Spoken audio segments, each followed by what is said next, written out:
Good evening. Welcome to this evening's council meeting. It is Monday, February 17th, 2014. I'm Acting Mayor Ted Schaefer. With me are my colleagues, Councillor Jack Arnold, Councillor Gail Martin, Councillor Terry James, and Councillor Dave Hall. With the staff, we have Darren Light, our Director of Finance, Carolyn Mushada, our Director of Legislative Services. We have Francis Chung, our CAO. We have Gerald Minchuk, our Director of Development, and we have Bob Scott, our Deputy Chief, and Graham Flack, our Deputy Finance Director. Thank you.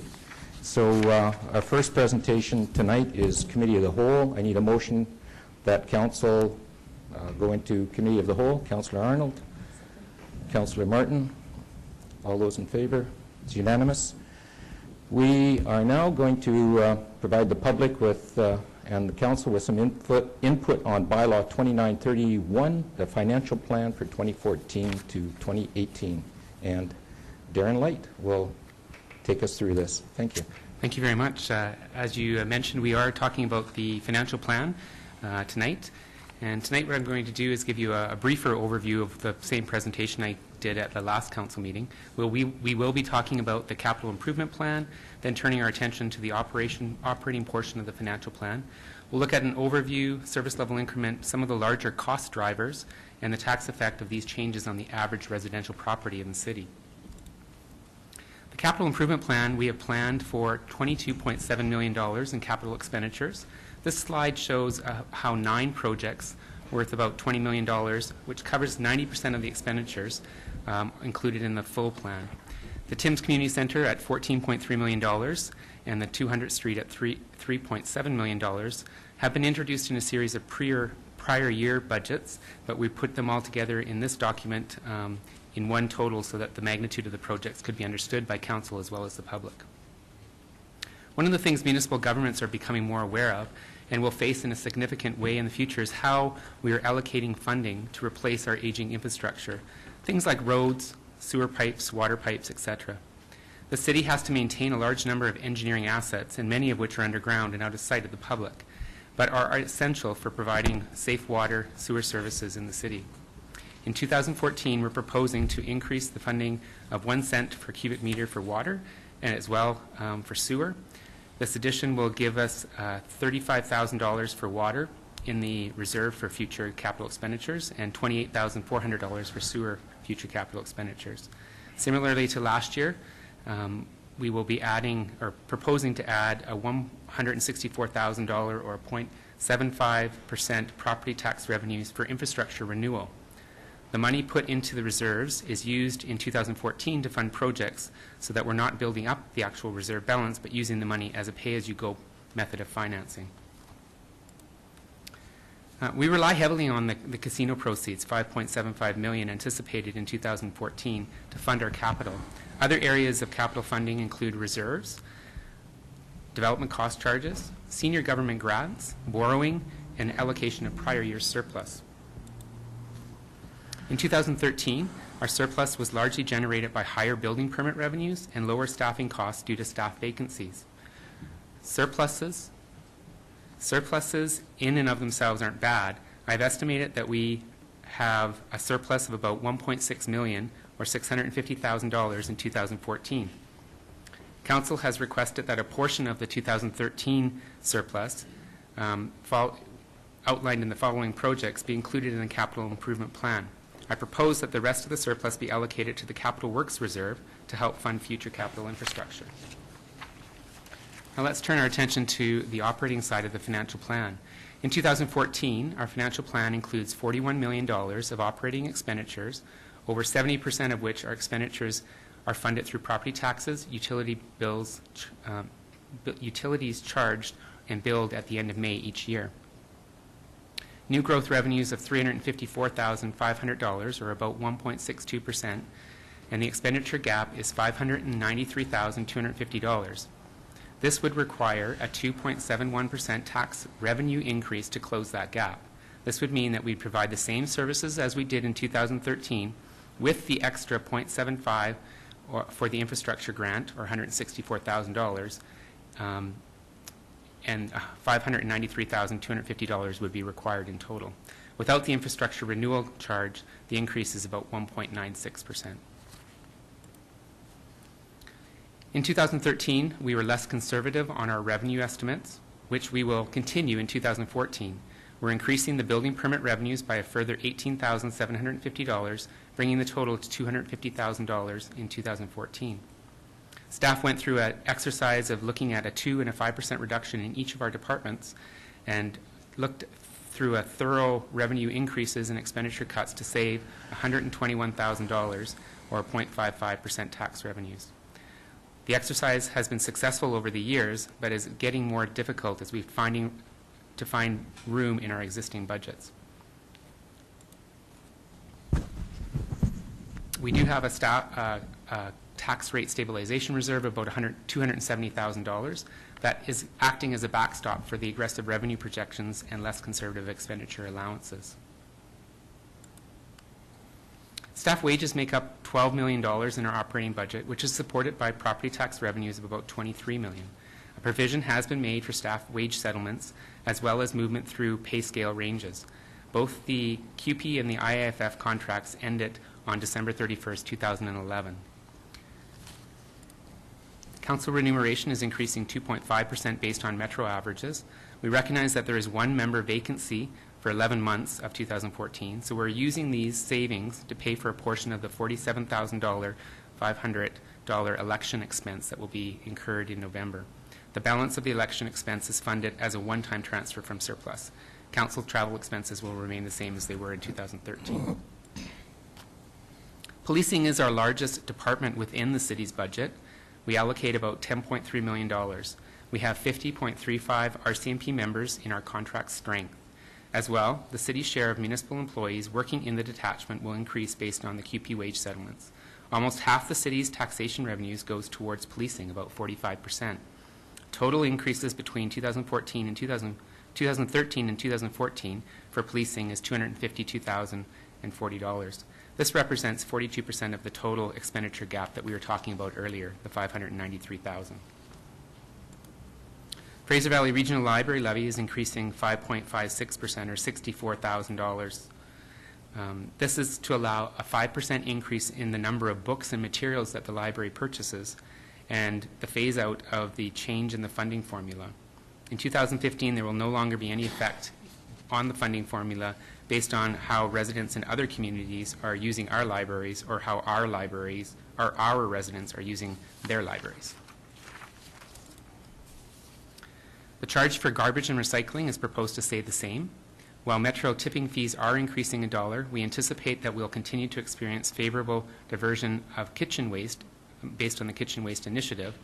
There are increases in cost for the Mterra contract that extend it to the end of 2014. On the recycling side, there are still some unknowns with respect to MMBC launch. We're proposing to keep the rates the same in 2014 until some of those unknowns can be determined. Any surpluses in 2014 can be applied against the contract cost increase in 2015.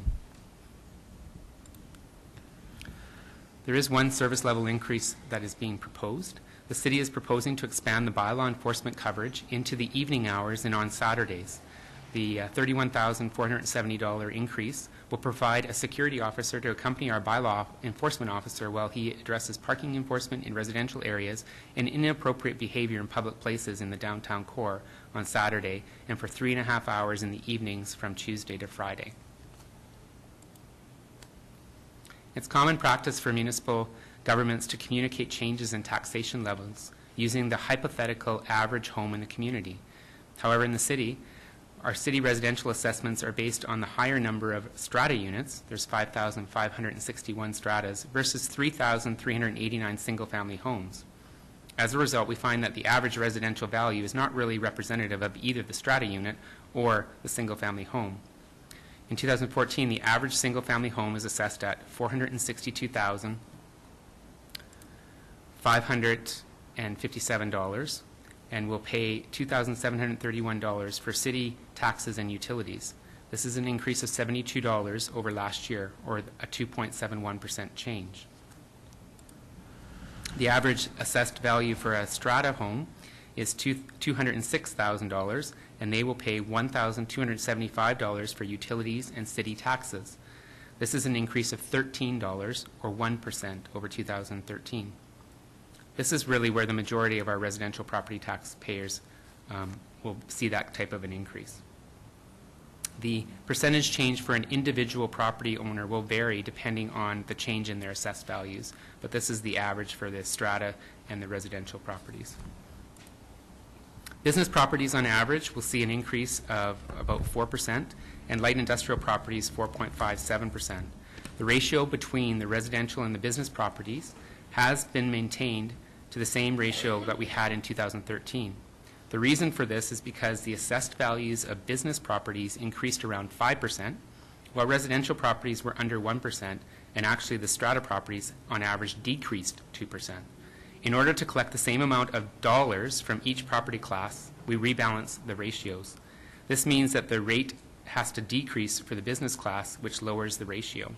Once the adjustment has been reflected, we then increase the ratio slightly by causing more of the tax burden that we're looking for in 2014 to be borne by the business and light industrial properties. So the ratio is now, for every $1 in residential, we will receive $2.29 for a light industrial for a business property, and $2.53 for a light industrial property. The average ratio, which is advocated by the business industry, is closer to $1 to $3 for every dollar residential, $3 in a business property.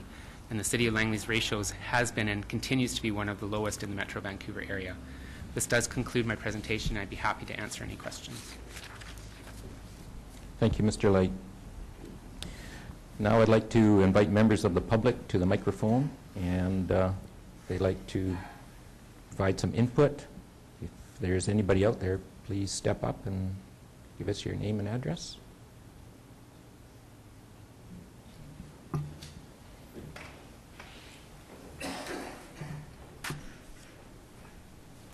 None? Questions? Questions from council?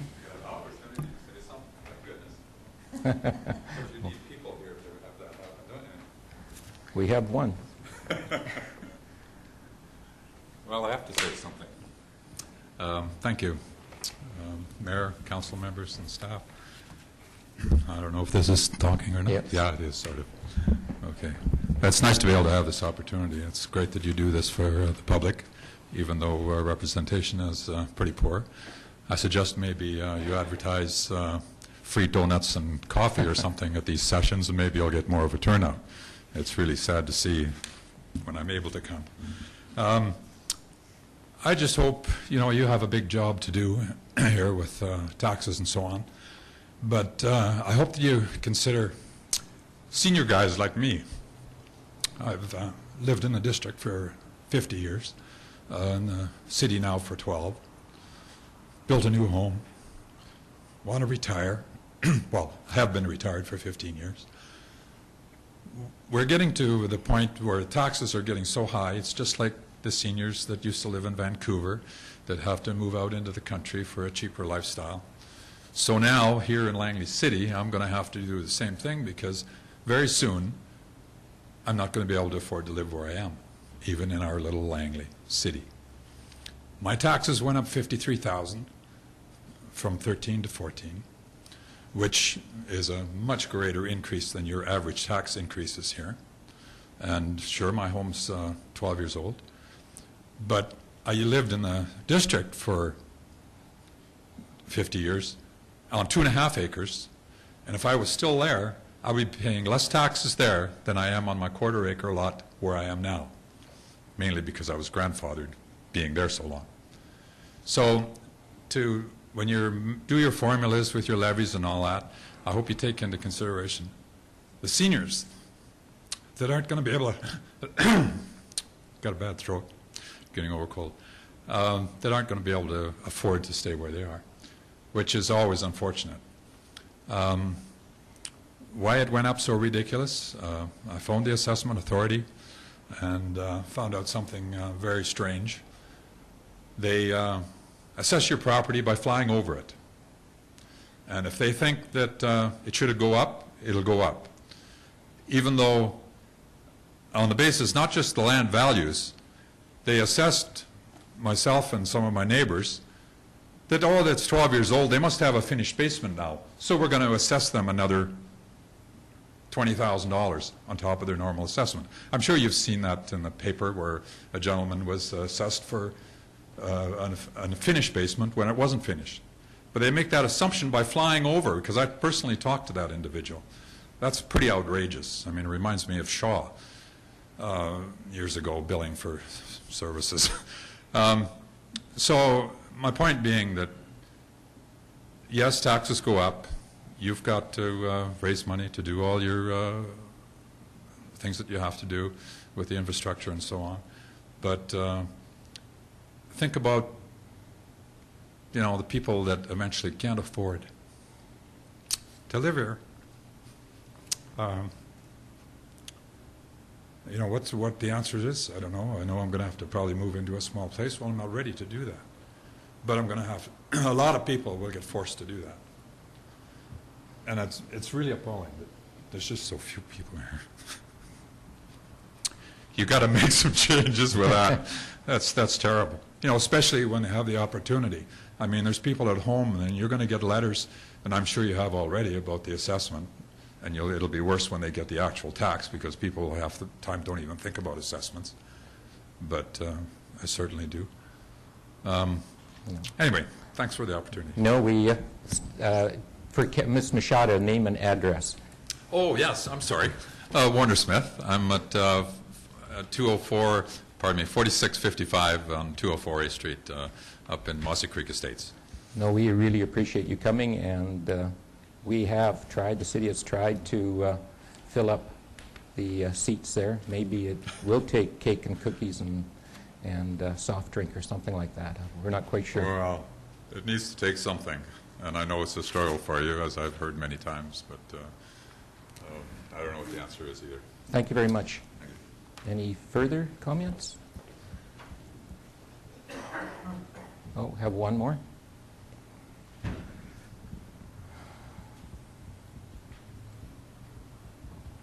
Good evening. Your name and address? Warren Stewart, 20310 Grade Crescent, Langley. Acting Mayor, City Council, members. The one thing that confuses me, taxes go up, everything goes up every year. I understand that's a fact of life. The one thing that confuses me is the fact that in the city, well, everywhere, we're tearing down single-family homes and building stratas. Now, stratas pay considerably less than a single-family home, but we've ended up with probably a greater percentage of tax base, even though it's smaller than a single-family home. On those single-family properties, we put 8, 10 stratas. Why do taxes have to go up? Where's all this extra money going? That's what I'm confused about. We've got huge tax increase, revenue base, and yet taxes go up. I just, perhaps Mr. Light could share some of his knowledge with me. Sure. He's more than willing to give you some insight there. I'd be happy. So new growth revenues is what you're talking about, is when new development or new properties, sorry, back to you, new properties are built. That is what we call new growth revenues. So we have $354,000 in new growth revenues in 2014 compared to what was in 2013. Those new growth revenues go into our total budget, and on top of that, we're looking for $593,000 based on the cost increases in the different departments. So the new growth revenues are contributing to the city's tax base. Thank you, Mr. Light. Are there further questions from the gallery? Once? Twice? None from the gallery? Councillor Hall?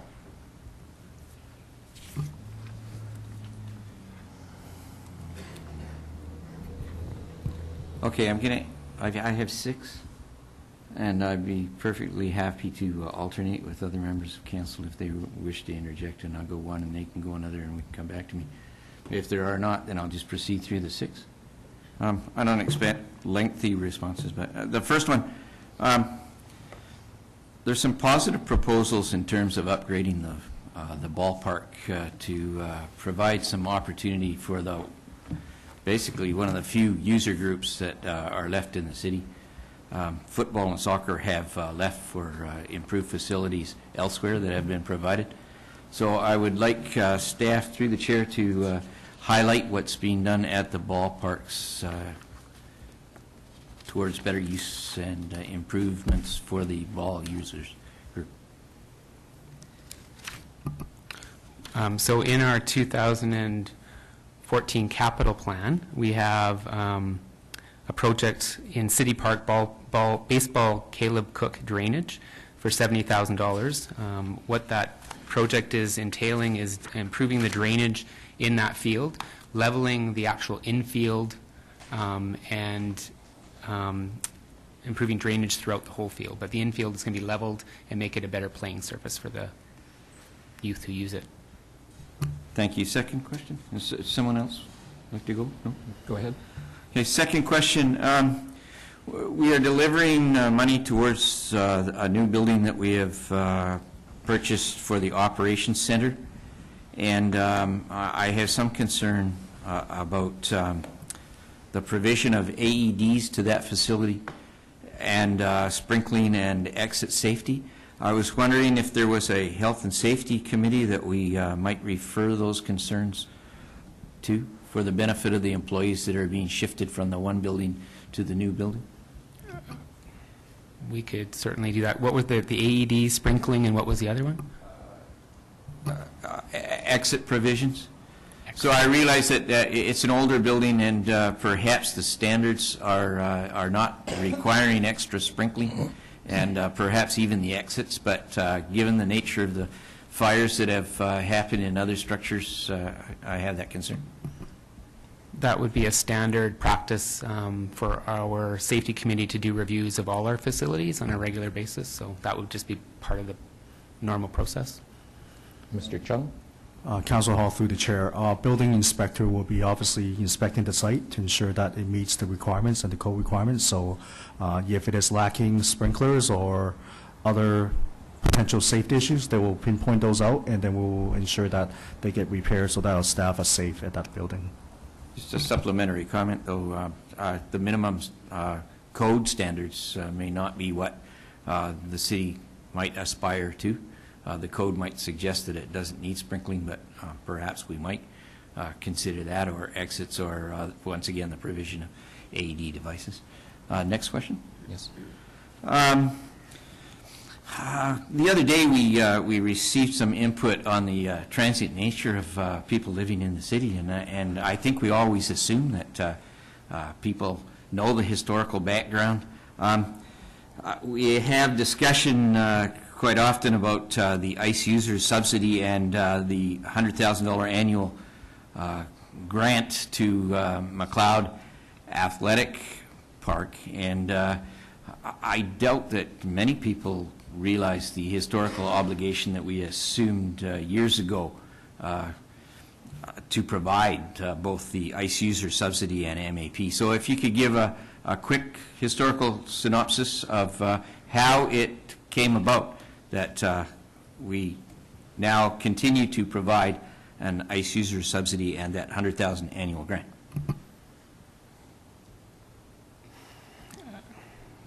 Mr. Chung?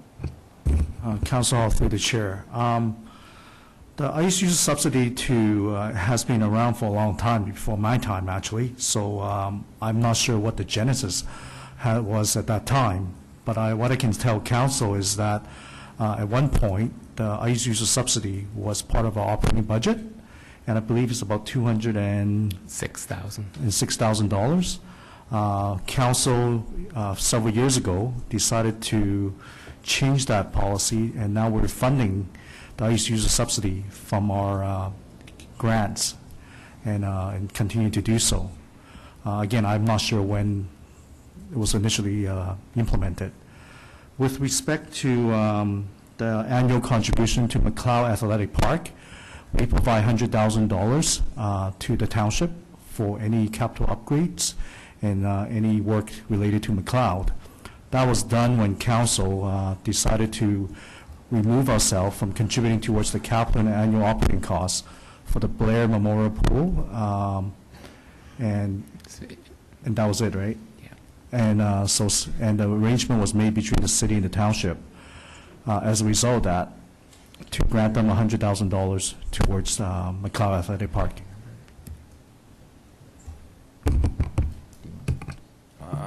Just a supplementary comment. The historical obligation at the ice arena was when the city decided to move away from what used to be called the Civic Center.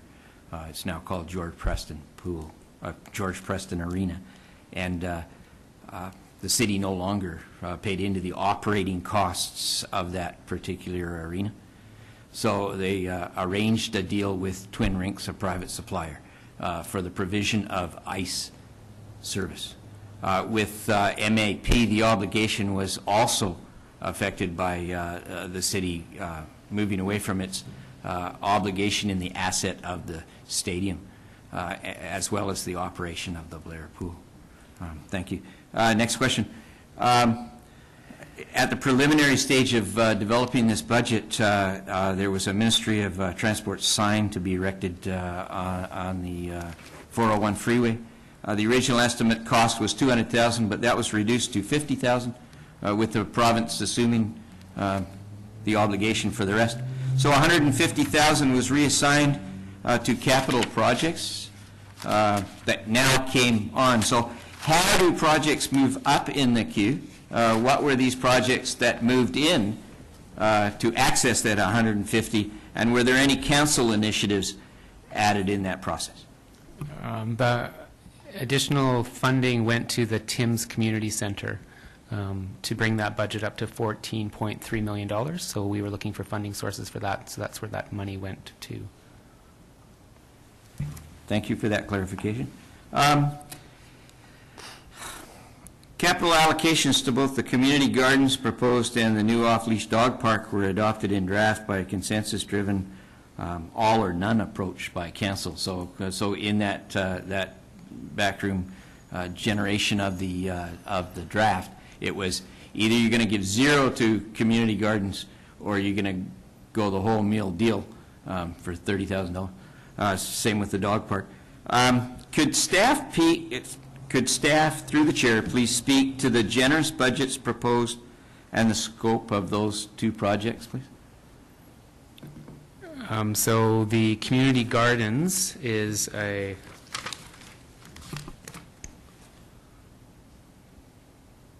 $30,000 project. That is a project that has been proposed actually through council at the July meeting of council. They asked for community gardens and the dog off-leash park to be included in the budget. So that was the direction that we got that from. $30,000 for the community gardens and $25,000 for the dog off-leash park.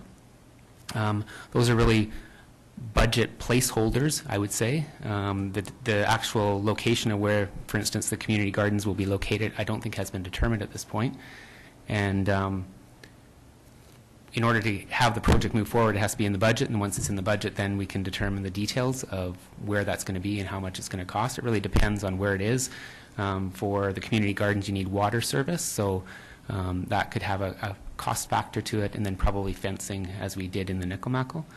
Similarly, with the dog off-leash park, you'll need fencing to do that, and again, the location of that has not been determined fully at this point. So placeholding means that there's a generous budget that through amendment could, or through a staging, could be reduced in some manner, and certainly there will be amendments put forward later in the meeting. Last question. Last year, 2013, through surplus, we established a $270,000 operating reserve. You titled it something a little bit, tax stabilization reserve, and it's $271,000 somewhat, but anyway, it's about $270,000. What I'm wondering is, what triggers access to those expenditures? So at what point does one dip into that? Does a budget within a department have to go to zero before that's accessed?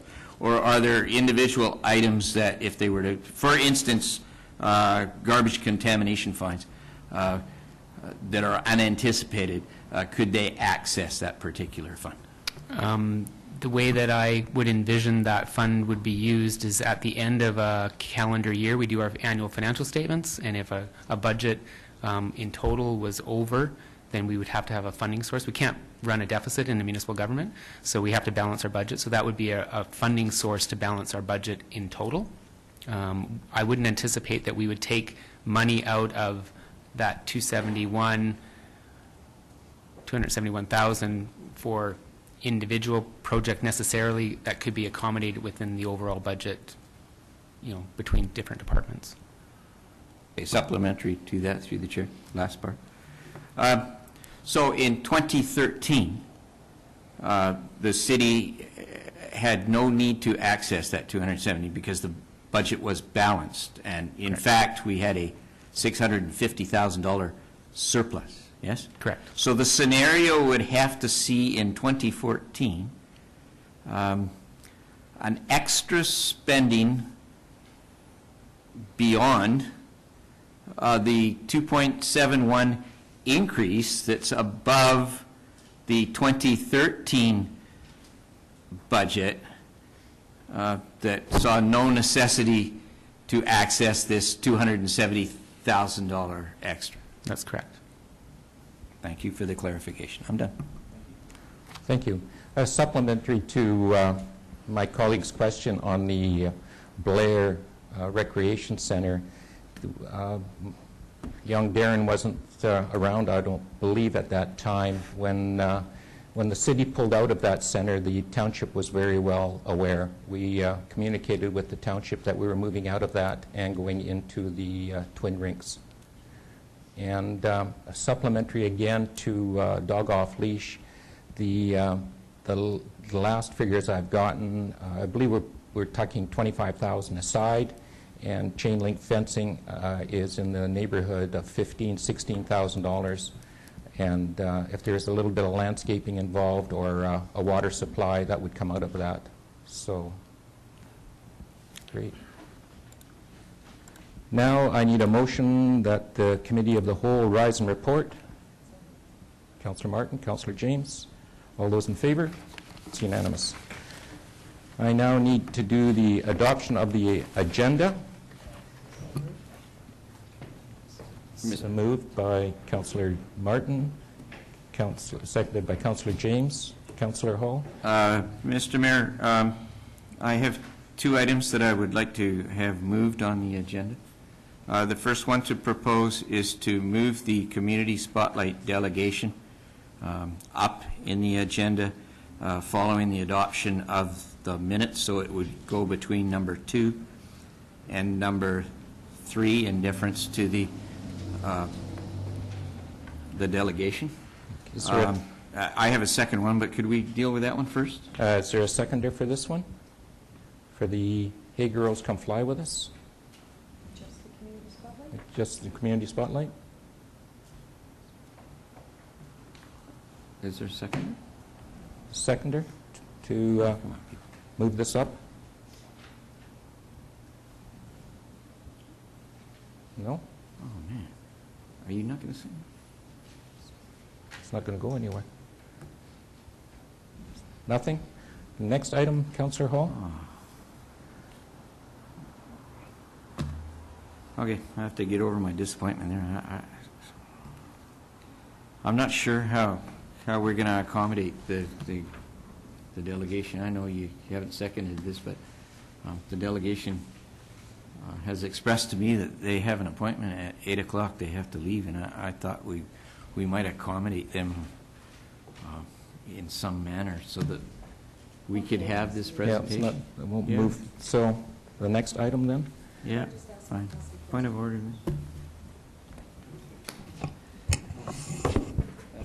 I'm more than willing to accommodate the delegation if they do have an appointment at 8 o'clock, but we do have an agenda that's sort of the same. So do you have an appointment at 8 o'clock? As a matter of fact, I do. I apologize. I was told I would be at the beginning of the presentation, and on that basis, I had made an appointment.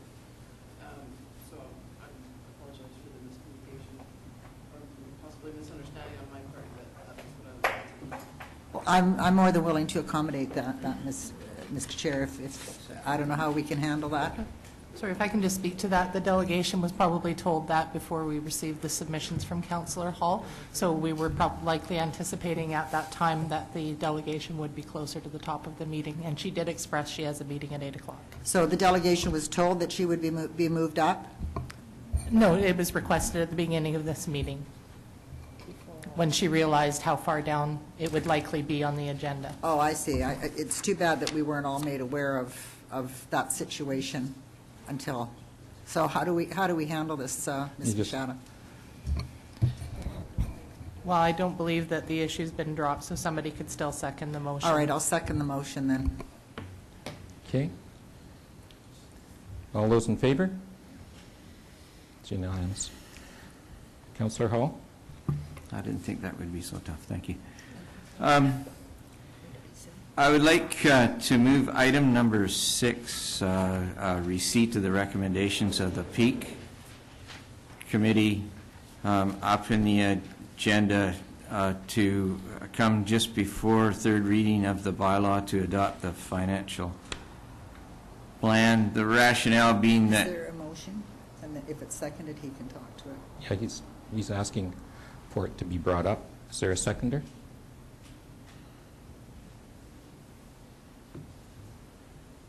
On a point of order? You're asking for item 6. On a point of order? Yeah, well, I'm just reading what Parks, 6A is Parks Environment Advisory Committee Report, Parks Recreation Culture Master Plan Priority and Phasing. This is what you'd like to move ahead. That's what I have moved. Okay, is seconder. On a point of order? Go ahead. I believe that there should be opportunity to provide the rationale for the motion, in that the Peak Committee considered their recommendations pertinent to advising council on matters related to the financial plan. Thank you. Thank you, Councillor Hall. So, no seconder? No seconder. Adoption of the agenda as amended. Yep. All in favor? It's unanimous. No, it's not. I'm opposed. Councillor Hall is opposed. Now we have the minutes of the meeting that the regular meeting was held on February 3rd, 2014. And that was, need a mover and a seconder. So moved. Councillor Martin. Seconder. Councillor Arnold. All those in favor? It's unanimous. Okay, business arising from the Committee of the Whole. We have Bylaw 2931. No. Oh. Committee of the... Oh, pardon me, Spotlight. Yes, Kirsten. Slipped you in the wrong line. How does that work? Is it set up just to run? Like on its own? To run on its own. Yeah, can we just start this? Yeah. Hopefully that works. Should I go? Oh, sitting's better. The microphone is on. Thank you. Thank you for having me this evening. I appreciate your accommodating this unusual situation. I came here this evening to tell you about a really unique event at the Langley Regional Airport on March 8th and 9th. Many of you are aware that this event is happening. Before I tell you what the event is about, as many people know, International Women's Day is on March 8th. It's recognized around the world as a very special day for the advancement of women and honoring women. What you may or may not know is that it is preceded by an even more important date in the aviation community. On March 8th in 1910 is the date that the very first woman pilot in the entire world received a pilot's license. And so now we celebrate International Women's Day in conjunction with Women of Aviation Worldwide Week. And that is a global initiative to get more girls and women around the world into aviation vocations. That initiative was founded by a local Delta resident by the name of Mireille Goyer. She realized in 2010 that nobody was celebrating this really special lady, and so she started this initiative to get people around the world to, reach out to more girls and women. So last year, globally, 17,000 girls and women were participating in Women of Aviation Worldwide events on 4 continents. 5,300 girls and women of all ages received their very first flight in a small aircraft. 2,300 of those participants were at my event in Yellowknife at the Sky's No Limit Girls Fly 2. We flew 634 girls and women for the first time. And in total, in 2 years, the Sky's No Limit Girls Fly 2, both previously held in Yellowknife, had a direct and profound impact on the lives of 3,800 people, and 1,055 girls and women experienced their first flight in a small aircraft. And that's not bad, considering that in Yellowknife there's less than 20,000 people as a total population. I'm actually a Lower Mainland resident, presently a resident of the township of Langley, and I happen to be a pilot up in Yellowknife, which is why the event was there. And now I moved back to the Langley region, and so this year we're having the event at the airport. So this year, over 2 days, we anticipate over 5,000 girls and women from the township of Langley, the city of Langley, and from around the Lower Mainland will be participating in our event. Our goal is to take 1,500 girls and women for their first flight in a small aircraft. And we'll be doing that with the Fraser Blues Formation demonstration team with retired Air Force Colonel and Airport Manager George Miller at the helm. And we'll have 4 helicopters operating in tandem. The purpose of these flights is to get girls and women engaged. These are complete civilians from the community that have no idea what goes on in an airport. So when we open the doors and invite them to the airport, they're coming on a mission of discovery. And these are people from the community at the hardware store and from the grocery store and from all walks of life. And our goal is to educate and enlighten and really open up the doors for a new vocation for these girls and women. So when they go flying for the first time, if any of you haven't experienced this moment, I know that Francis probably really enjoyed his first flight in a small aircraft. When they land, they're just really excited. And so we hit them with everything we have. And by saying that, we have the Coast Guard, the Air Force, the RCMP, and the Air Cadets will all be on hand with VIPs and aircraft for the girls and women to meet. We'll also have the University of the Fraser Valley with their maintenance program. Possibly BCIT with their maintenance programs, and Vancouver Airport Authority as a major employer, and NAV Canada as air traffic control provider in Canada, and a lot of different industry applications and different vocations that are out there will be there to showcase different careers and options for women. So this is a family event with a focus on girls and women. So men are welcome. We encourage people to bring their families and come and have a good time. Everyone gets to explore the flight line and meet all the people. Unfortunately, the flights are reserved for the girls and women. It's a special day for them. And we're pleased to have Your Honor as participating in our event. The council will be receiving formal invitations from the township office very shortly due to Mayor Froze's emceeing our opening ceremonies, and we have several ministers coming as well as a lot of media that will be on hand to witness our really neat opening ceremonies. And that's about the scope of the event. And you're all invited. And anybody in the audience, there's posters here if you'd like to know more. And thank you. That was my...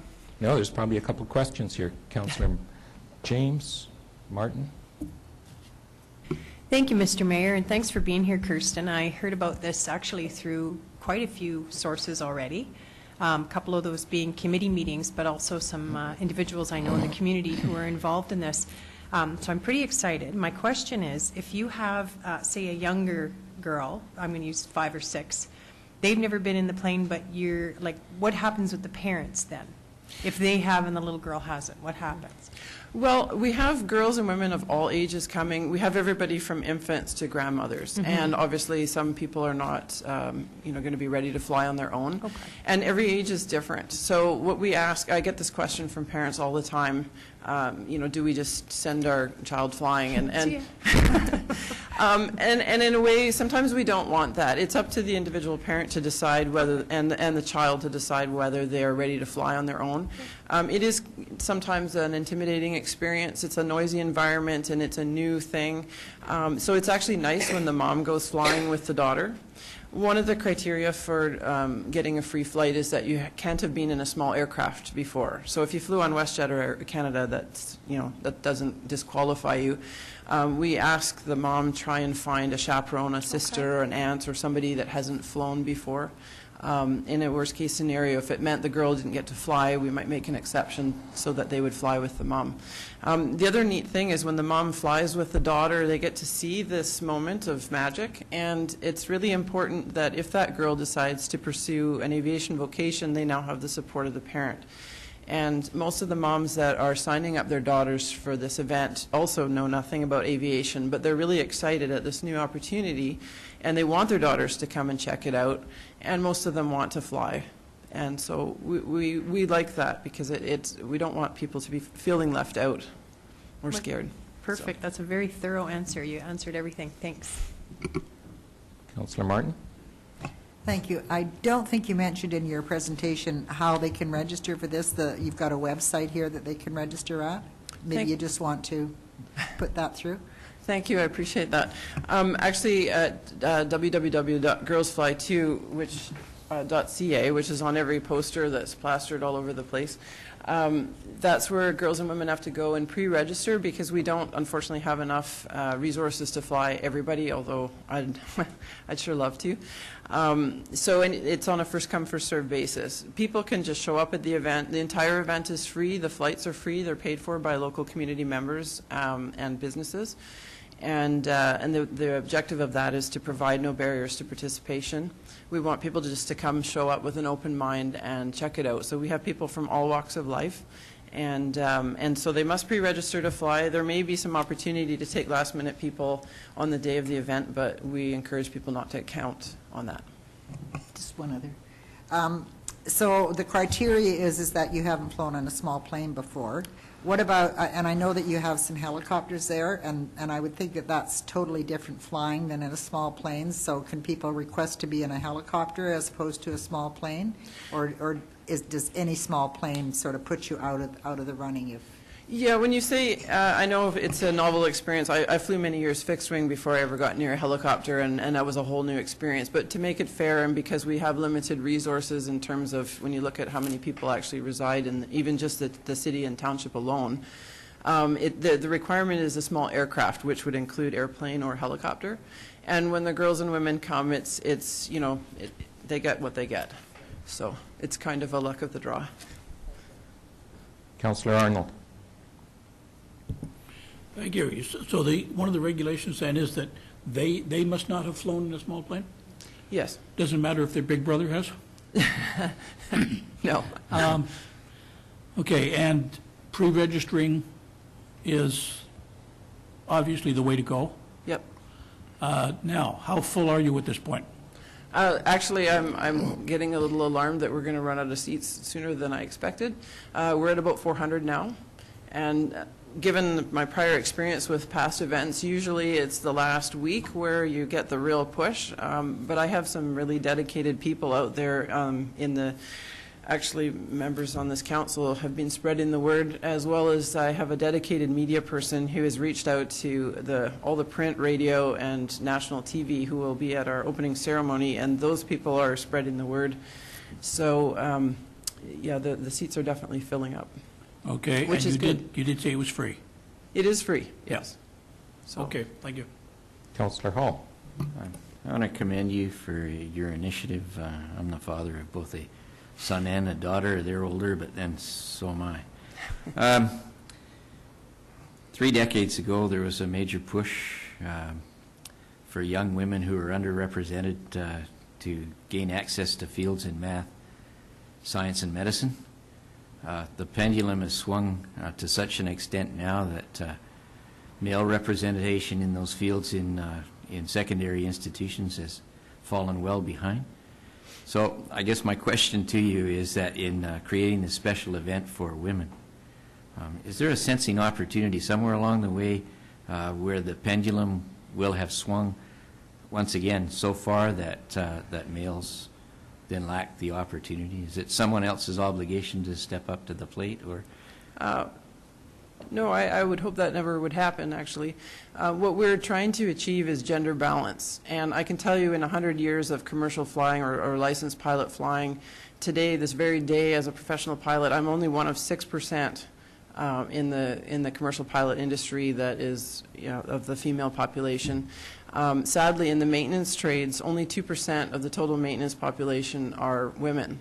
And the Air Force, our national glory and pride, their technical representation in the form of flight and maintenance crews is less than 3%.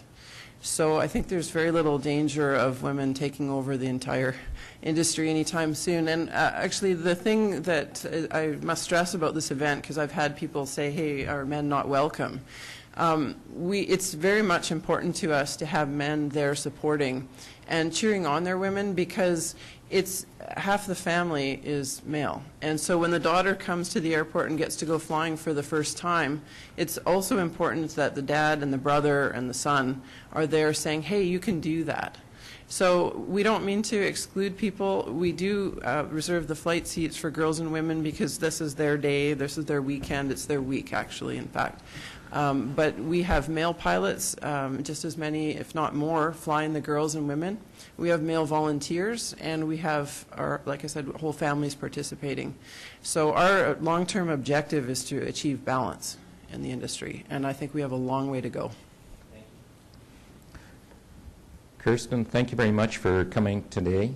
Your phone number is 877-728-4033, and you can register at girlsfly2, the number 2.ca.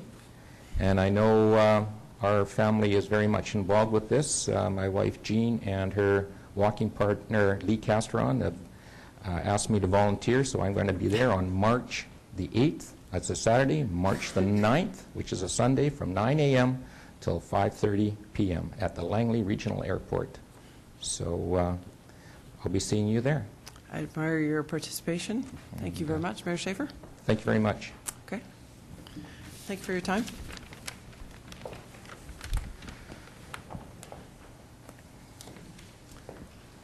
Now we have item 3A, that's Bylaw 2931, the financial plan for 2014. Third reading. I need a mover and a seconder. Councillor Martin, seconder. Councillor James. Discussion. Discussion. Councillor Hall.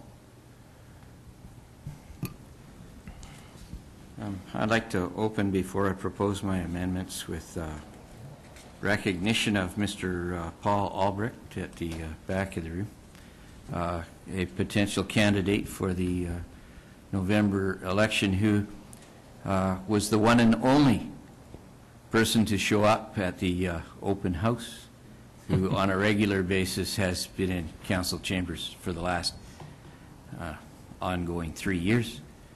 A further comment to that would be, I would have expected other people considering running for a council seat in the next election. I hear a point of order being called. Could you state your point of order, please? Go ahead, Councillor Hall.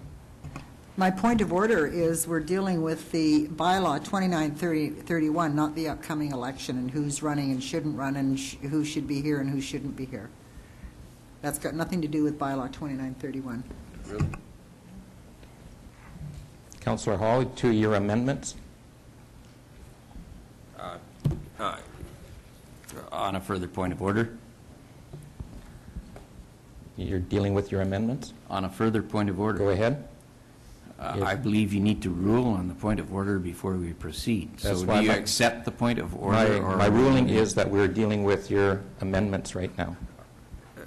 Excuse me, I have opportunity to speak to the financial plan prior to the introduction of the amendments.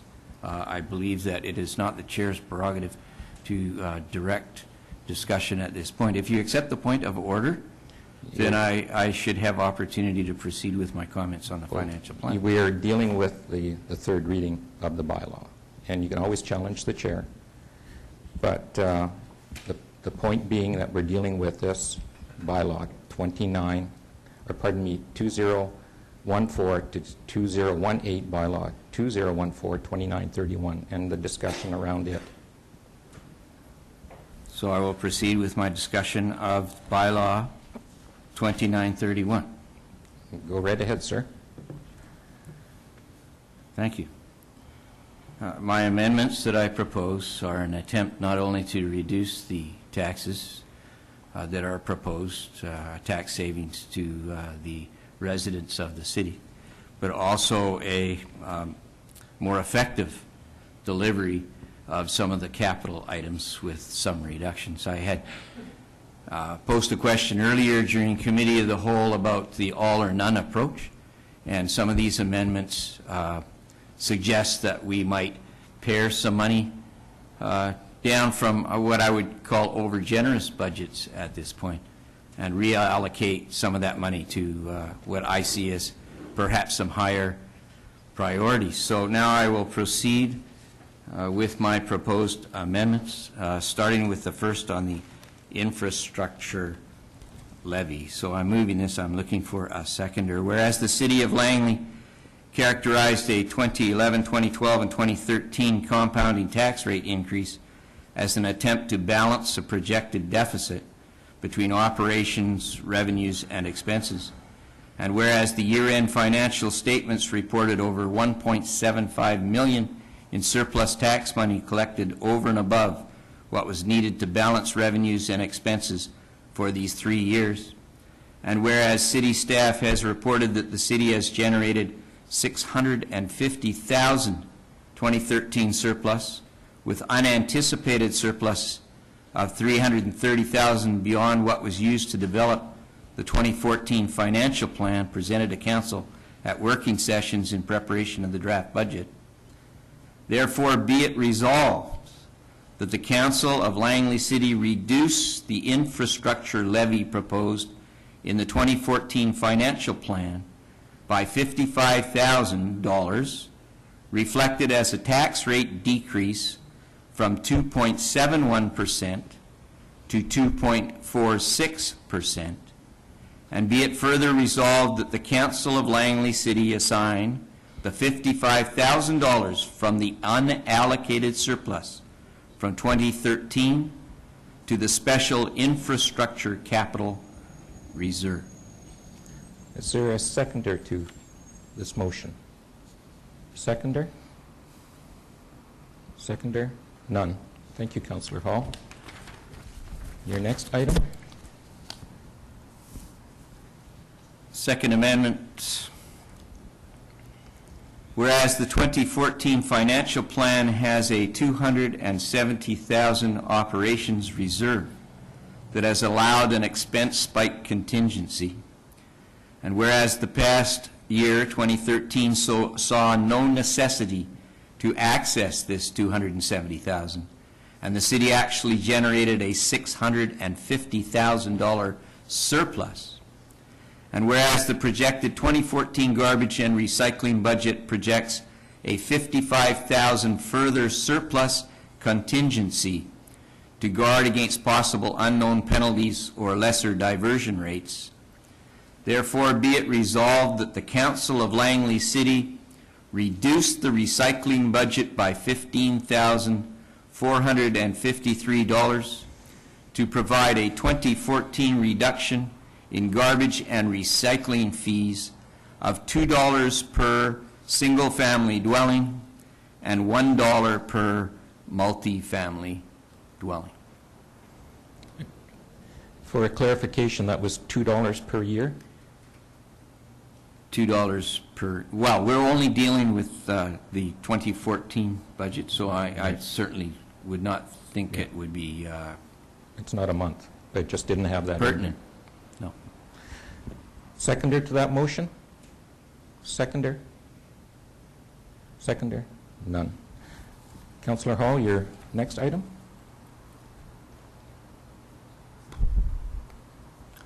Whereas the City of Langley has generally contained its user fee and license revenue increases to 2% for 2014.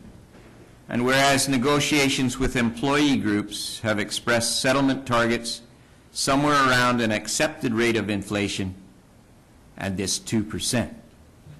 And whereas the Mayor and Council have a policy in place that ties remuneration to an automatic annual rollover provision tied to other metro municipal rates, and whereas projections for 2014 see the Mayor and Council receiving higher than 2% increases, and whereas the Mayor and Council policy was generated in an era of lesser compensation and expected duties related to GVRD, Metro, or TransLink appointments, and whereas the Council of Langley City should be demonstrating, through example, restraint at an inflationary threshold that it expects of its employees, therefore be it resolved that the Mayor and Council remuneration be reduced by $1,363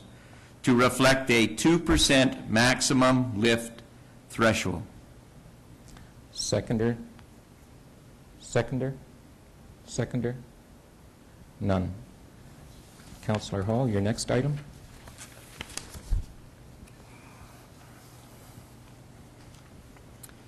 Whereas Langley City has generated $650,000 in 2013 surplus, roughly 3% in taxation over expenses and delivery of services.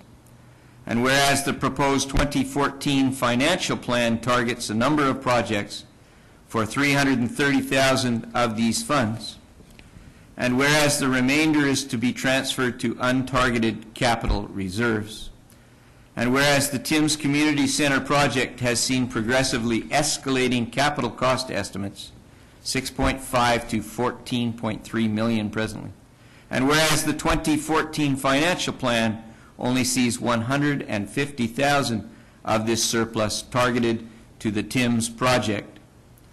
Therefore, be it resolved that the minor projects, yellow curbing, $15,000, traffic lane thermoplast marking, $7,500, LED business case, $5,000, be financed through the Capital Works Reserve rather than surplus. And be it further resolved that the Timms capital project be increased by $27,500 from the allocated surplus above, and a further $25,000 from the unanticipated surplus currently targeted for general capital reserve, for a total increase of $52,500. Seconder? Seconder? Seeing none, Councillor Hall. Capital projects. Whereas the City of Langley has had no formal floodplain management plan since 1984, and whereas the city has seen road and sewer construction, private land infill, trail creation, bridge construction, pond work, and sporadic species removal, and whereas this activity has had an effect on the plain ecosystem, including fish, wildlife, and vegetation, therefore, be it resolved that the Council of the City of Langley set aside $100,000 in the 2014 capital plan for a floodplain conservation and stewardship plan funded from casino proceeds. Seconder? Seconder? Seconder? Councillor Hall. On a point of order, Yes? Mr. Acting Mayor, you need to give direction to staff as a result of the absence of seconders on this. There needs to be a statement of, There is no seconder. there is no seconder and the motion Ms. fails or something. Machada is aware of that because I've stated it 3 times and there is no seconder. Thank you. Next one. Whereas the 2014 capital plan includes an allocation of $30,000 for planning for Buckley and Penzer parks, and whereas Buckley Park currently includes underutilized and obsolete all-weather sand fields, and whereas the 2014 capital plan proposes to deliver new lights to this facility prior to such planning, therefore be it resolved that the $30,000 allocated to the replacement of these lights be withdrawn from the 2014 capital plan. Seconder? Seconder? Seconder? No seconder. Next item, Councillor Hall.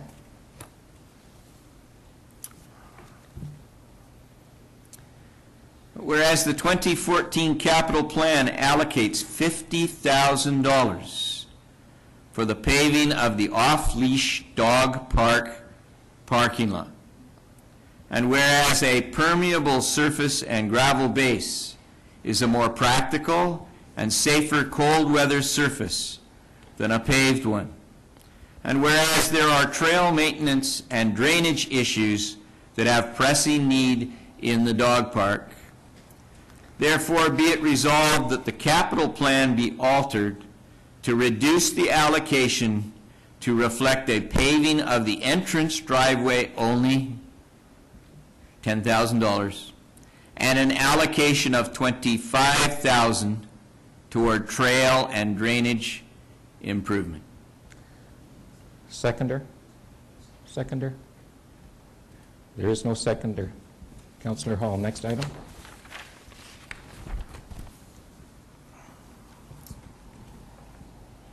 Whereas the 2014 capital plan allocates $25,000 for an additional off-leash dog park, and whereas the existing small dog off-leash park was created on a $6,500 budget, and whereas there has been no evaluation of the success of the existing small dog area, nor an identified location for a new park, nor a description of amenities for such a park.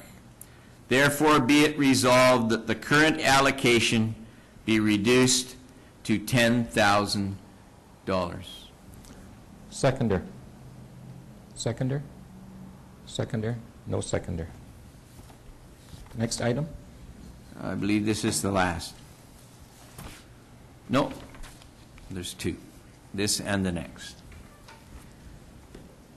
Whereas the 2014 capital plan allocates $90,000 to refurbishing of the Douglas Park Sports Box, and whereas less extensive repairs could see end board soundproofing and cushioning, and whereas more extensive relocation and renovation may be necessary in the future to the larger City Park Sports Box, therefore be it resolved that the Douglas Park Sports Box allocation be reduced to $50,000.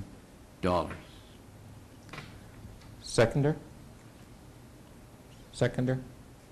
Seconder? No seconder. Next item. This is the last.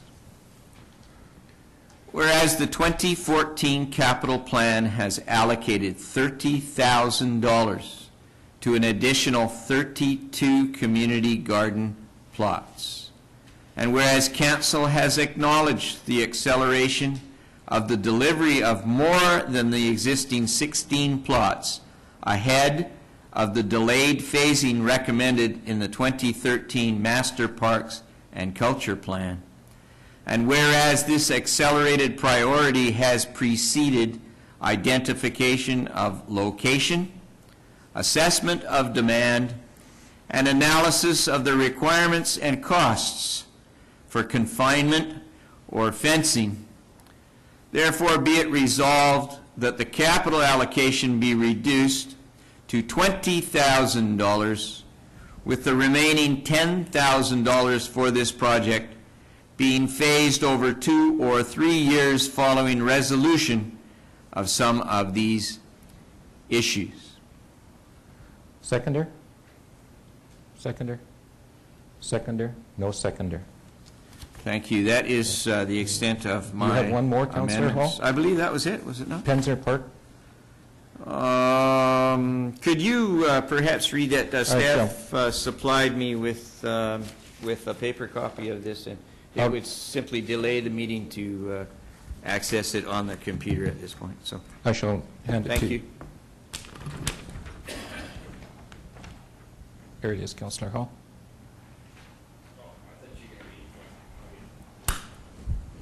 I'm tiring, so here we go.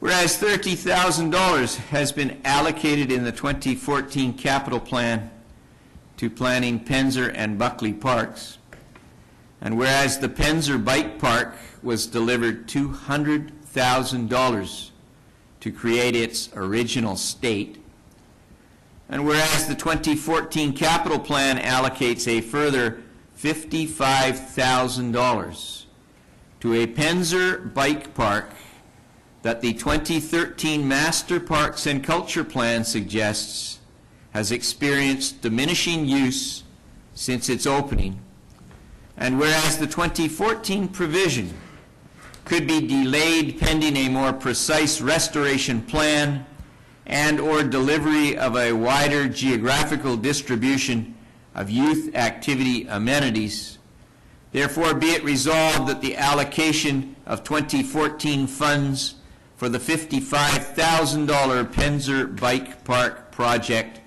be removed. Seconder? Seconder? Seconder? It fails for seconder. All right. Thank you, Councillor Hall. A vote on the main motion now, since there are no amendments made.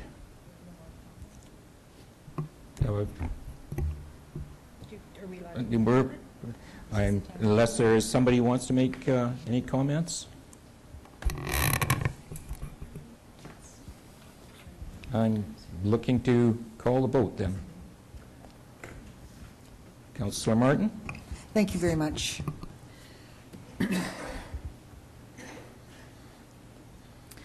First of all, I'm going to say that I'm going to support the budget. And I'd also like to congratulate staff and thank them for the time that they put into creating this budget. I know some people call that pom-poms, but I think our staff deserve this. They have spent countless hours preparing this budget, along with council, but staff have spent more time on this than we have as a council. And I think that when we're preparing a budget, or when we're doing our budget meetings, which are open to the public, by the way, we don't ever see any public there, where there's a lot of discussion goes on, I would say that not everybody is happy 100% with the budget that's put forward.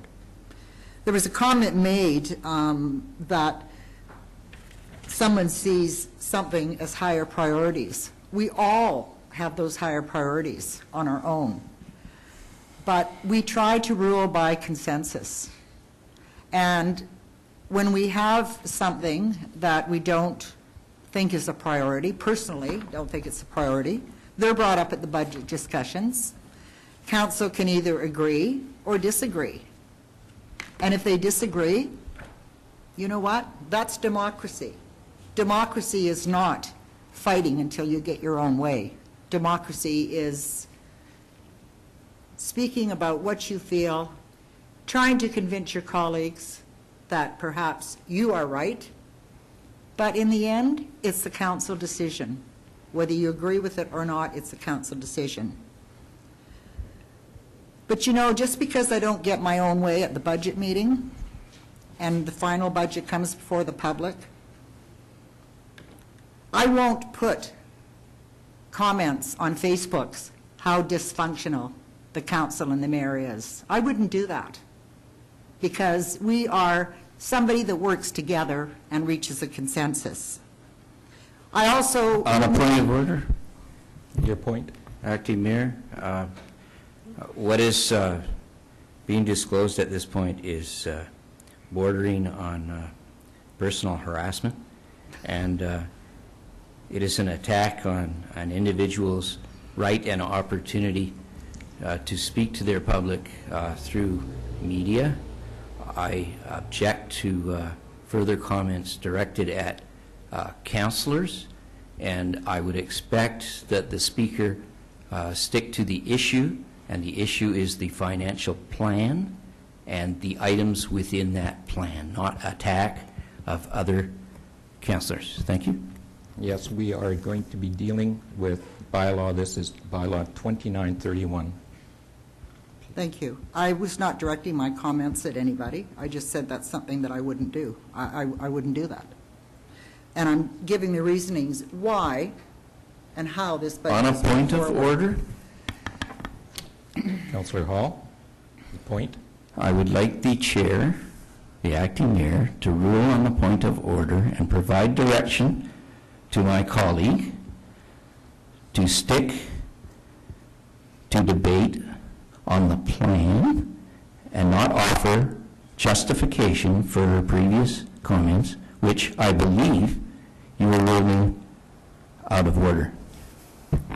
My ruling is that we are dealing with bylaw 2931, and I'm asking both colleagues to keep their remarks to this bylaw. I thought that's what I was doing, Mr. Mayor. But if he doesn't want me to mention Facebook, I won't mention Facebook then. Councillor Martin, please stick with bylaw 2931. Thank you, I will. I guess it's okay to make comments about your colleagues if you're not at the council table, but I'll leave it at that. I won't lower myself to the level of some councillors that use the media to do that. Anyway, I am going to vote in favor of this. And you know, I guess it's a difficult thing. I heard what was said at the beginning about the seniors. There's several seniors sitting around this table, and we all understand the predicament. And, you know, it's a scary thought. Every year, things go up. Taxes go up, hydro goes up, gas goes up, your natural gas goes up, your car gas, everything goes up. Bread goes up, milk goes up. And you know what? It's unfortunately a way of life, but I certainly do understand what you're saying. And, you know, I believe, I've always said that when I run for council, I will do my best possible job to keep the taxes as low as possible. And I think we have done that. I know it sounds, 2.71 sounds a lot, but I think the services that are provided in this city, and you know what, we can cut. We can cut services. But any kind of communication we've had with the public, what they're saying is, don't cut services, I'd rather see my taxes raised. And that was just said in a recent community survey. So don't think we don't understand, because we certainly do. I think there's probably, I know at least 3 seniors sitting at this table. So anyway, I am going to vote in favor of this budget. And again, I'd really like to thank the staff for the job that they've done. It's not an easy job. When we start this process, usually in the fall, staff say, you know, what is an acceptable tax increase? Well, no increase is acceptable, except it's a fact of life. And I think when we started this budget, we were at a 5 or 6% tax increase, and as Darren stated, the staff worked really hard to pull the budgets down, and I'm glad that they did. And I guess without the levy, we'd have a 1.96% increase. But You know, the levy, if we don't charge the levy now, .75 levy, when we have to do these infrastructure renewals, they are going to cost the taxpayer. And they're not going to cost them $2 or $3. They're going to cost them a lot, because infrastructure work, no matter what it is, whether it's water, sewer, roads, bridges, it's a lot of money. And we're trying to put money away so that we don't have to ding the taxpayer at the end of the day. So I hope that that explains some of how this process goes. It's not an easy one, and you know, I know that this staff and the council will certainly work towards keeping the taxes as low as they can. Thank you. Thank you. Councillor James? Thank you, Mr. Mayor. I'm going to keep this very simple. It was inferred by Councillor Hall that this has been an all or nothing kind of a budget. He actually stated it earlier today, and that is absolutely not the case. This budget represents the desires of people in the community who have talked to all of us, who have brought forward their ideas in stakeholder meetings, opportunity for input at master plan sessions. They've talked to individual members of council, staff has come forward with recommendations, then we spend hours and hours and hours together talking about the budget and discussing the items on it, pretty much line by line. And not every item is necessarily high on my personal priority list, but I have to tell you that I respect democracy, and more importantly, I respect the people in this community that have elected me to make these difficult decisions. Nobody likes tax increases. I don't like tax increases. I don't like necessarily allocating certain capital monies to certain projects that I am not involved in. But this has crossed our desks. Collectively, we talk about it. Collectively, we make decisions, because that's democracy. So I am going to vote in favor of this budget, and I want to thank staff for their outstanding job in putting this budget together. This was an extraordinarily challenging one. And no one ever wants a tax increase, but I'm going to support this budget, because at the end of the day, that's what I get elected to do, is work together with my fellow council members, staff, members of the community, and put together a balanced budget so that we can continue to live in a community with good services, with respect for unforeseens going forward. One year, for example, we had a snowfall that we didn't predict. The staff does a remarkable job and a conservative job of planning the budget and discussing it with council and going through it with it every year. So I personally, although I know I'm talking to people in the community and in the crowd this evening that don't necessarily agree with tax increases per se, but to keep the level of services, the tax increases have to happen. I am going to support this budget, and I appreciate the other members of council who have worked as hard as everyone else on coming to this decision. Thank you. Councillor Arnold. Thank you, Mr. Mayor. Well, there is one item on the budget that really irks me, and that is the .75 for infrastructure. Not that I think it's a bad idea. It's a great idea. Ever since we got the casino, I have been suggesting that we should be putting a certain amount of that money away for that exact purpose, because someday if we don't have the casino, we will need that money for other things and for infrastructure. We have an aging infrastructure. It needs to be fixed, and so something needs to be done. My problem with it is that we're doing it as a tax increase. It shouldn't be, well, I don't care if it's 0.75 or 1%, but it should be coming from casino revenues, not from the taxpayers' pockets. That one item is the one that irks me on the budget. There are other things in the budget that I didn't agree with, some things that I did agree with, some that I agreed with I didn't get. But that's the way that it goes. Overall, is this a budget that I want to say no to? No. There's changes that I would make if this were a one-man show and I were running the city myself. But then I'm sure everybody who was doing that would do the same thing. You would have different priorities. I I had a gentleman one time was quite upset with me because we mowed the grass in the parks, and we did stuff like that. He said that was terrible. We had no need for parks. I think his next-door neighbor, I believe it was, said, oh, no, we needed lots of parks, but we shouldn't have roads. So everybody has their priorities. And what we have to do is sit down and say, okay, as a group, what can we all live with? And so I'm going to be supporting the budget. Thank you, Councillor Arnold. My comments are to the staff, to Darren Light, Graham Flack, our CAO, and the directors. You've come in, you've worked hard. I really appreciate what you've done. It's not an easy task. I sincerely mean it. It does not go unnoticed by myself.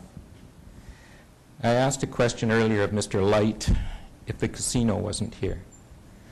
Our operating expenditures and our capital expenditures, the capital expenditures are $22.7 million, as Mr. Light had said earlier. The casino itself brings in $5.75 million. It's quite interesting to see that 25% is generated by the casino. It's quite something. And for our financial plan, the 0.75 for infrastructure renewal, I wished it was a little higher. I think down the road, I truly do not know what communities across Canada are going to do. I mean, it is something else when I've actually seen a piece of pipe that was in the city, ductile pipe, that failed after 20 years. So across Canada, I have no idea. I'm just very fortunate that we have bright individuals on staff that can deal with these items and make things work. So I appreciate our staff. Excellent. Mr. Chung, could you relay that on to the staff that are not here? I know there's a couple of directors that couldn't make it. And vote on the main motion. All those in favor? Against? Councillor Hall. Mayor's report, item number 5. The next regular council meeting is on March the 3rd. That's a televised one. Regular council meeting after that is on my anniversary, St. Patrick's Day, March 17th. And Metro Vancouver, Councillor Martin. Thank you, Mr. Mayor. Just a reminder to Council that the Council of Councils is coming up April the 12th. It seems that when I first mentioned this, April the 12th was a long way off, but it's not, so I'm sure that we'll be getting an agenda shortly and a location. Thank you. Thank you. Councillor James. Question of Councillor Hall.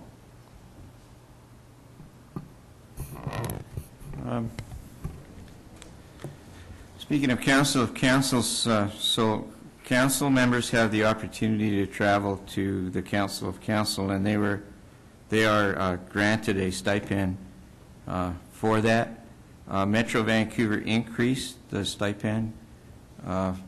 The current rate is $354 per meeting. I forget what the old rate was.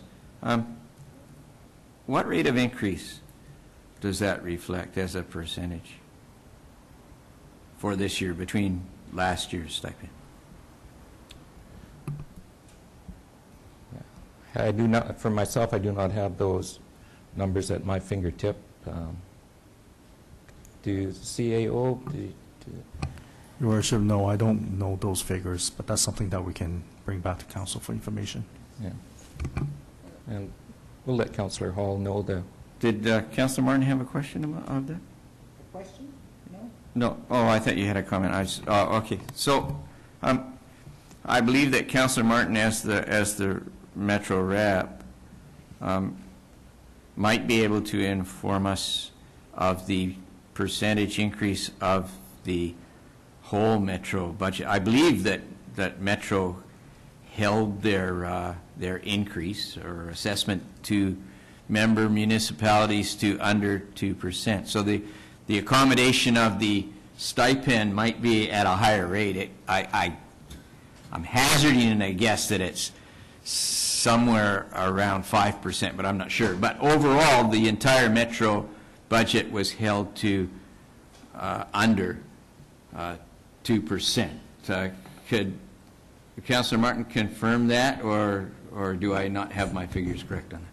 I think it's probably, I don't have the exact figure at the top of my head. As far as the increase in salary goes, I guess you know more than I do, Councillor Hall, because I didn't know how much it was per meeting. So I'm sure we can find that information out and get it to you. I don't have it at the tip of my tongue.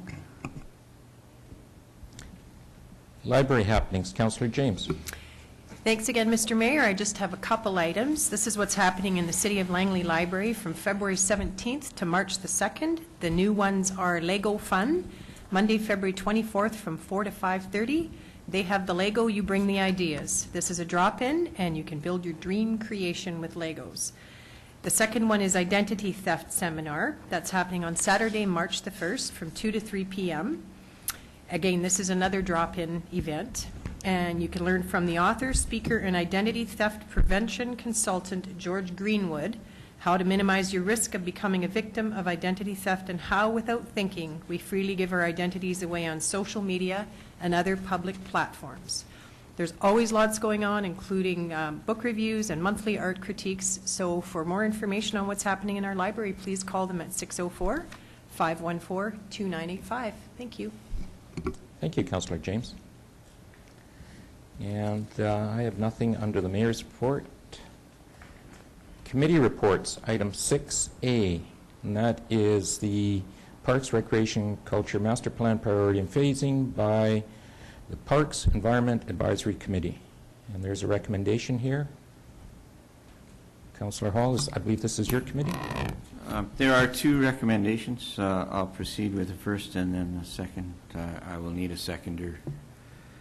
That the Parks and Environment Advisory Committee recommends that Council review, consider, and receive the recommendations made by the committee with regard to the prioritization and phasing of the key recommendations within the Parks, Recreation, and Culture Master Plan. Seconder. Seconder? Fails for a seconder. Your next item, Councillor Hall, is in that from that committee as well. Wow. Okay, just hold on. I'm going to go to recommendation number 2. So Council's no longer receiving information from committees that it commissions. I'll convey my disappointment to the committee. Recommendation number 2, that the Parks and Environment Advisory Committee, PEAC, recommends that Council consider the following items be added to the key recommendations within the Parks, Recreation, and Culture Master Plan. I move that. Seconder. Seconder? Fails for a seconder. Thank you, Councillor Hall. Item 7 is the UBCM resolution for medical services alarm, MESA, for calls to cost recovery, and the recommendation here from our Chief Administrative Officer is that City Council endorse and forward the following resolution to UBCM for their consideration at the 2014 Annual Convention.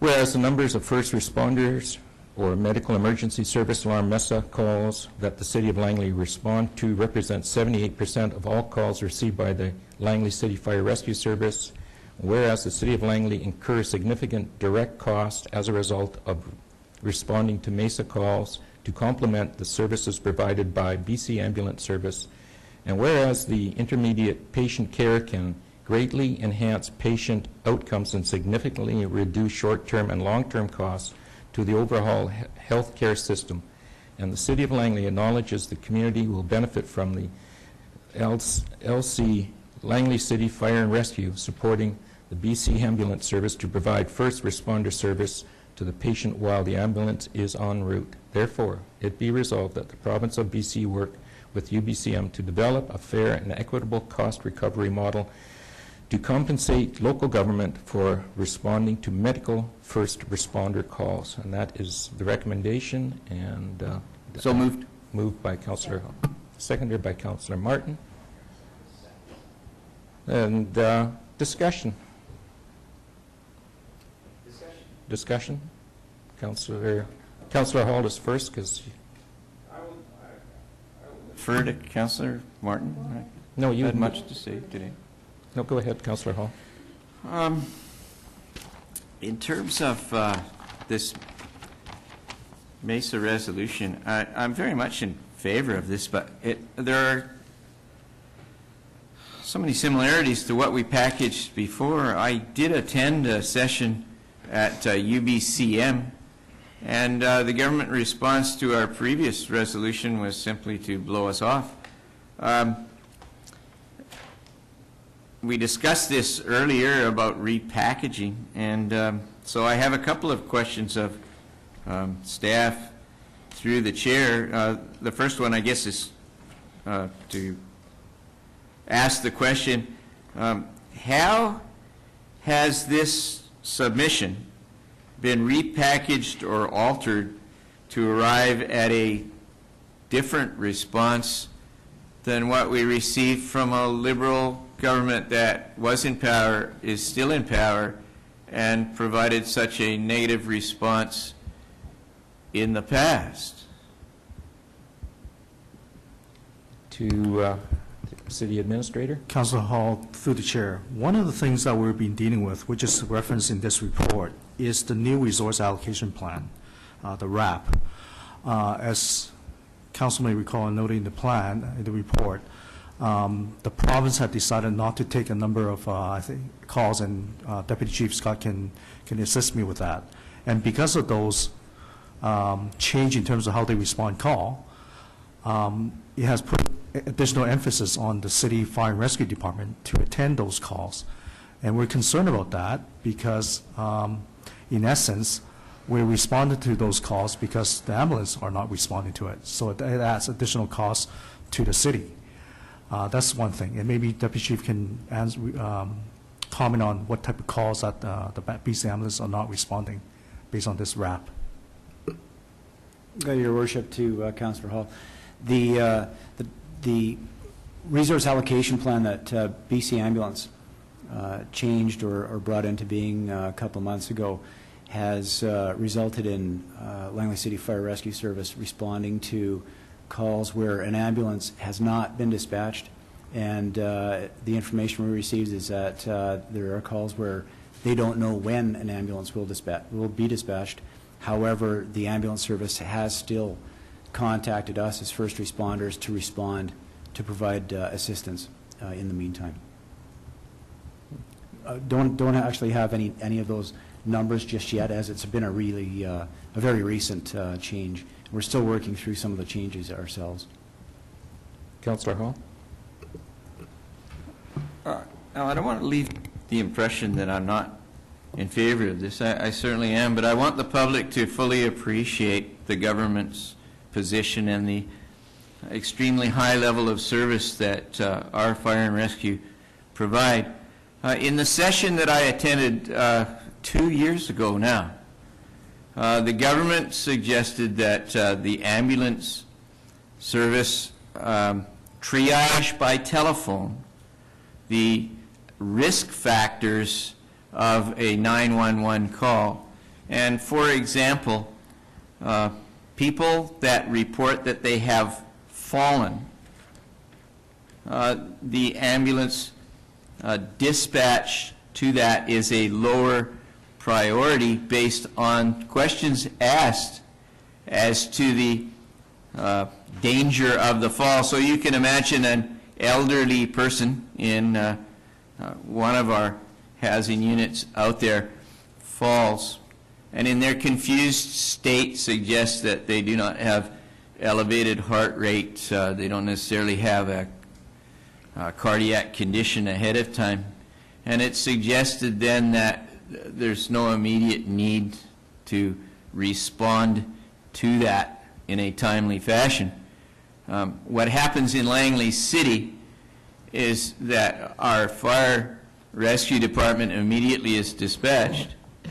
They get there, and even if a person is not in a life-threatening situation, our fire and rescue provide the emotional and physical support that perhaps may preclude the escalation of that particular condition.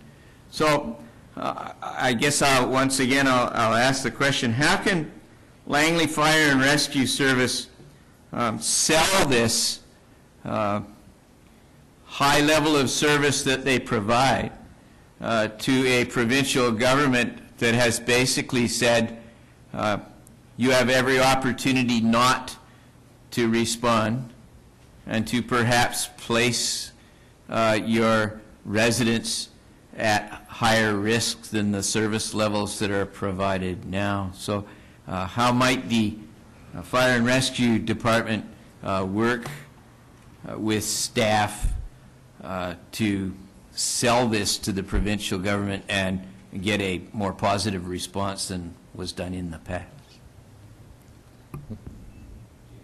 To the chief.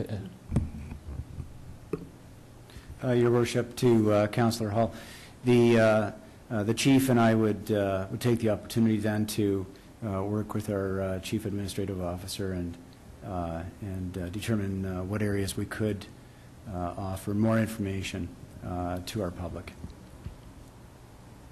Thank you. Mr. Chung? If I could add to Deputy Chief Scott comments. As he said earlier, we are trying to gather some information at this point, and that's why we haven't presented an information report to council yet on the impact from this change of call as a result of this change. We're gathering that information. The Chief Thompson is going to be reporting to me after he has some chance to gather those information. It's going to take a few months to gather those results. And then we're going to be discussing that through the Lower Mainland Chief Association and have meetings with BC Ambulance Services to provide our feedback to them. And if needs be, then we'll invite them to our council to ask them questions. And through those discussions, hopefully we can get the ears of the provincial governments to consider our motion. Thank you, Mr. Chung. Councillor Martin and Councillor Arnold. Thank you. Well, this has been debated several times at UBCM. Hopefully this time it'll go somewhere. But Councillor Hall was mentioning a selling point. I mean, if we look at the calls that our fire rescue service had in 2013, 2,439 calls they had. 1,903 were medical emergencies. So that tells you right then and there, that to me is a good selling point. And I guess, you know, we have not really gone into great detail about discussing it, but it's the choice of this council and the staff and the fire rescue that we do respond to medical emergencies. If we can choose not to. There's different levels. I think there's, 4 levels or something like that. But we choose to do that and provide a service to our citizens. And, you know, I was asking the deputy chief on when I got here tonight, I mean, down by my place, there was 2 ambulances, a fire truck, and police cars. So, you know, I mean, if you think about all of that and how much money that's costing, but people say you can't get an ambulance, and there was 2 there. So, you know, maybe they needed to, but luckily for the person that needed the attention, they certainly got it. So hopefully it will go somewhere at the UBCM this year, and every single city is in the same predicament that we are if they respond to the level 1 medical emergencies. So we'll wish ourselves luck. Thank you. Thank you, Councillor Martin. Councillor Arnold? Thank you. Yeah, I think all of us agree that we have the task of trying to decide, okay, who should be paying for this? Municipalities said, well, it should be the province because it's medical emergencies and they handle the medical system. They don't want to, and they've said, well, no, you have to be next to dead or whatever before they'll send you an ambulance, or however that works. But the average guy on the street that's laying on the sidewalk or has just crawled out of his car doesn't care whether you're a paramedic or a firefighter or a cop or a next-door neighbor, for that matter, as long as they get some help from somebody. And that's the difficulty. Now, there are communities that do not go to the level that we do. We do everything, don't we? Level ones? Yeah. The communities that don't, do they get ambulances faster than we do? Has anyone actually looked at that? Chief? Your Worship, to Councillor Arnold, I don't know. I wouldn't have those numbers or those statistics in front of me to answer that. And it does vary depending on which department you're talking about, because there is a varied level of, as you mentioned, responses from each department and each community. Yeah, because I mean, if the whole idea is to send out as few of ambulances as possible to save money, I would think that the sensible thing that they are probably doing is, if there's a problem in Langley, well, hey, we don't have to send an ambulance because the firefighters will do it. If there's a same problem in some other community where the firefighters won't do it, then maybe they get an ambulance before we do. Whether that would be a selling point or an argument that could be raised at UBCM is another question. But I guess there are other things we could look at, I suppose, and say, for instance, if the province says, okay, a level 4, for instance, is not serious enough to send an ambulance, then maybe the fire department shouldn't be doing that either. I think we get a few people laying around out there, they'd get a little upset about that. And so it's one of those tough ones where the province knows that I don't imagine there are any communities around that are going to say we're going to stop going once you've started doing it. And the province knows that, and so they know they don't have to pay for it. But they also aren't willing to reimburse us for it. Thank you, Councillor Arnold. Further questions?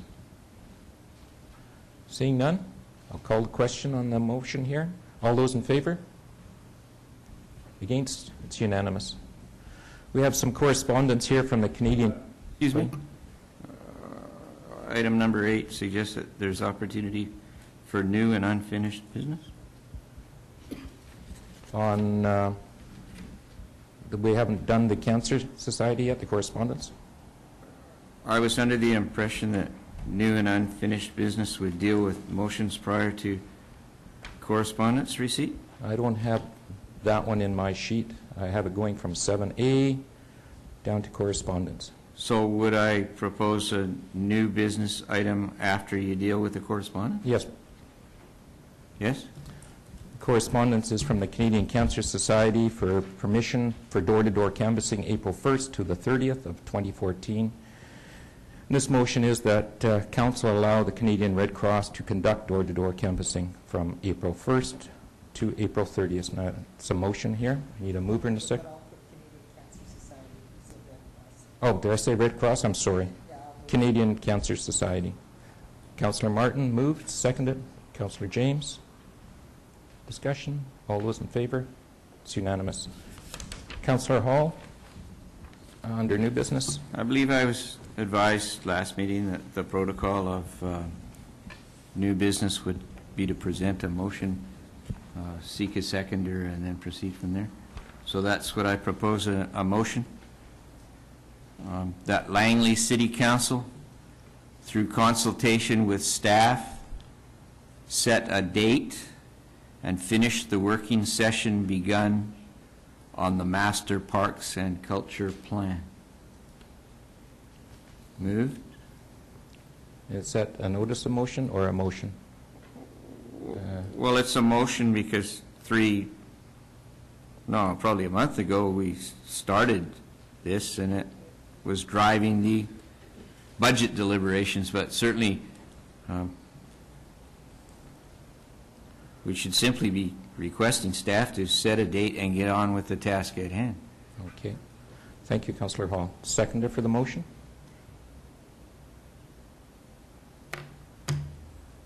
Seconder? Seconder? Fails for a seconder. Further new business? Seeing none, it's the end of the evening. Thank you for coming to this evening's council meeting, those in the gallery and in the viewing audience. Thank you very much, and I need a motion to adjourn.